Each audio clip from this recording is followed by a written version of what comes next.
The Milky Way project is one of these large citizen science initiatives. When I say citizen science, I mean we call anyone in the public who takes part in doing one of these large science projects a citizen scientist, because that's what they are. And at heart, we really are all scientists. Anyone who is curious at all about how things work and ever asks questions about how things work is a scientist. And these citizen science projects are great ways for people to log on to a website and then choose between one of a number of projects. I'm fortunate to be on the science team for this Milky Way project. And what the Milky Way project is all about, it's about inspecting beautiful images of the Milky Way.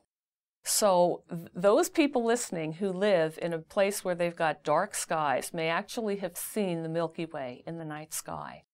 And what we're talking about are very high resolution images taken from a space telescope, an infrared telescope called the Spitzer Space Telescope, that actually mapped the Milky Way 120 degrees, 1/3 of the way around the entire sky. And we've got beautiful images, beautiful representative color images. So what I mean by representative color, if I'm taking data with an infrared telescope, infrared light, our human eyes can't perceive infrared light. So we have to have a way of using colors that we do know to represent colors that we can't see. So if you sign on to this Milky Way project, you can see these beautiful pink, green, blue colored images of the Milky Way. And since they're an infrared light, we can see a lot more than we can in visible light.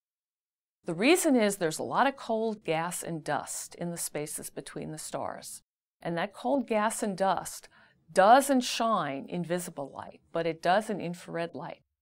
So when you log on to the Milky Way project, you can look at all of these beautiful features that have been sculpted by stars. Stars have an amazing effect on the gas and dust around them.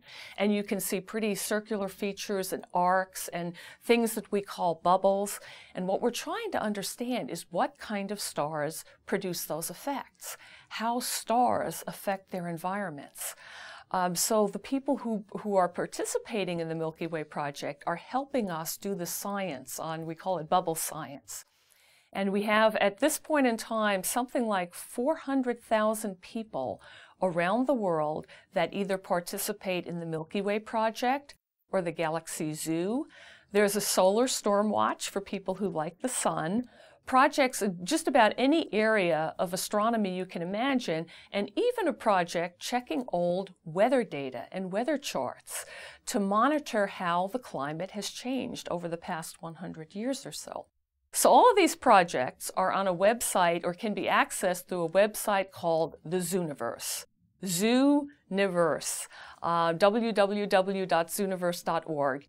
And if you go there, you can choose what project you want to become involved in. And like I say, anybody can do it. The biggest requirement right now is having a reasonably good pair of eyes. But we're working on making these projects possible for people who are visually impaired.